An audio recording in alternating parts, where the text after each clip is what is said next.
अगस्ती सरलाई फोन गरेर साइबरको म आउनु पऱ्यो भने भोलिको ल्याउँछु म काठमाडौँ पुग्छु पर्सि बिहान आउँछु भनेको थिएँ मैले नि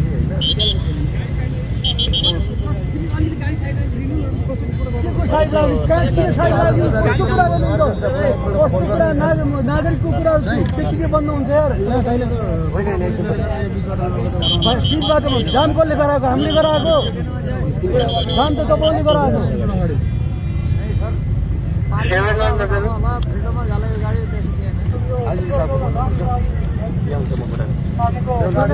कुराकानी गराउनु समस्या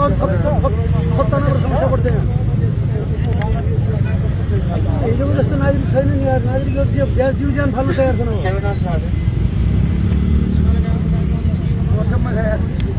होइन मुद्दा चाहिँ सार्वजनिक अपराध अरे क्या क्या हो सार्वजनिक अपराध भनेको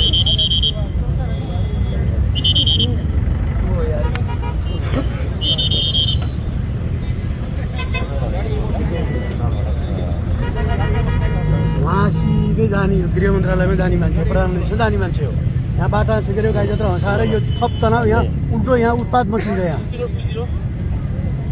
अहिले यहाँ 10,000 मसी सडक आउँछ अनि त्यसपछि त्यसको चाहिँ परिणाम फेरि ए रमेश सर यहाँ सुन्नु अनि यहाँ त मलाई पक्राउ पुर्जी पठाएको छ त मलाई त यहाँ परिसरबाट पक्राउ पुर्जी पठाएको छ त एसएसजी साहब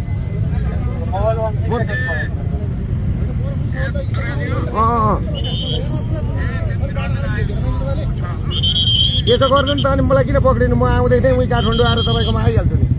यहाँ किन उ गर्नु थियो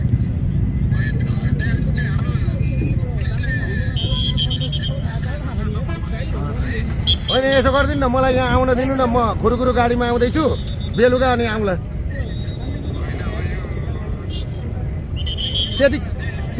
त्यति गरिदिनु न सहयोग म केटाहरूसँग घरमै उहीँ आउँदैछु मैले त अघि भनिसकेँ अन्त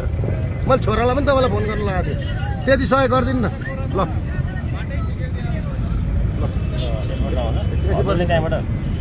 आदर्शको पनि फोन आयो यहाँ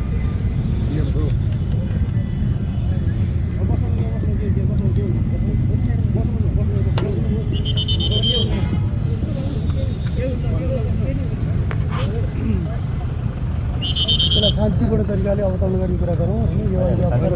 आदर्शजी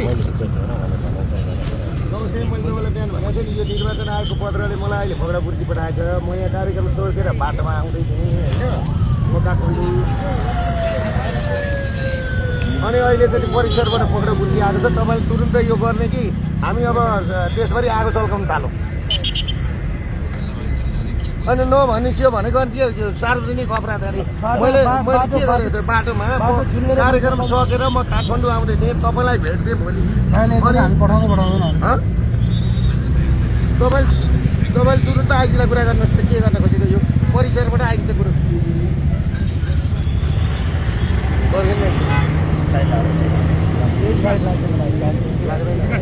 जनताको लागि बोल्ने मान्छे जनताले एकछिन दुःख पाउँछ नि उता साइड लाएर कुरा गर्नु होइन मलाई खुरुखुरु जान दिनुहोस् एकजना पुलिस छ गाडीमा जान्छु म एकदम गाडीमा जान्छु होइन प्लेनमा प्रतिनिधि यार हामी पठाइन्छौँ कि यस्तो सर हामी दाइलाई एक्लै त छोड्दै छोड्दैनौँ कस्तो तपाईँहरूको घरमा हामी छोड्छौँ पुलिसको घरमा त छोड्दै छोड्दैनौँ हामी 14-15जना छौँ सबैलाई लिएर जानु पर्छ सार्वजनिक भाइ त्यो हिजो कुरा गरेको थिएँ अहिले रमेशसँग कुरा गरेँ अहिले पनि कुरा गर्थेँ म बाटोमा जाँदैछु सार्वजनिक हाने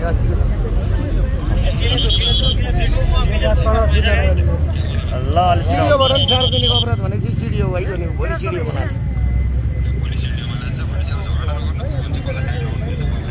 होइन फोनको कुरै भएन नि यहाँ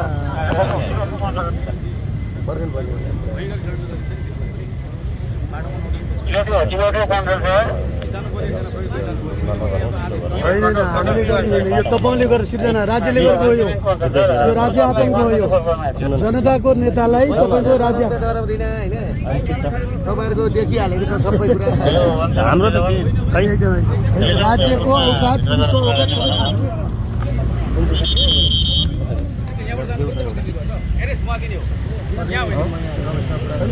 जाने कुरा छ त हामी कानुनको कुरामा हिँड्ने मान्छे हो र होइन म साइन गर्दिनँ अहिले एकछिनमा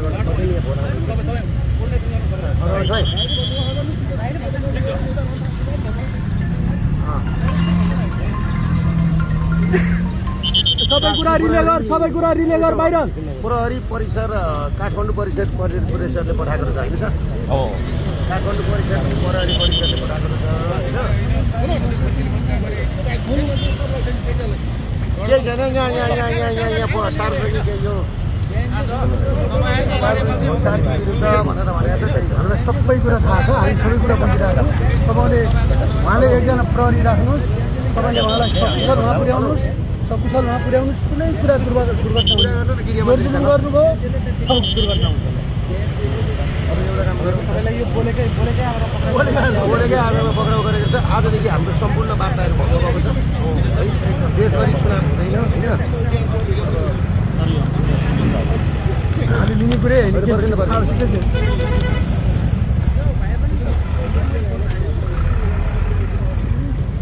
गाडी यात्रा गर्नै पऱ्यो भनेको सबै कुरा भइहाल्छ हामी सबैले बुझेको छौँ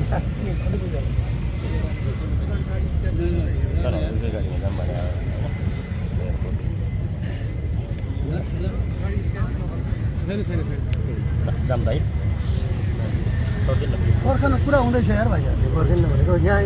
गाडीमा जाउँ न हुँदा होइन तपाईँ जबरजस्ती नगर्नु न जबरजस्ती गरे भए त म अघि नै गर्थेँ नि हजुर तपाईँले कसरी गर्नै सक्नुहुन्न तपाईँले गर्न पाउनुहुन्न हुनु पऱ्यो नि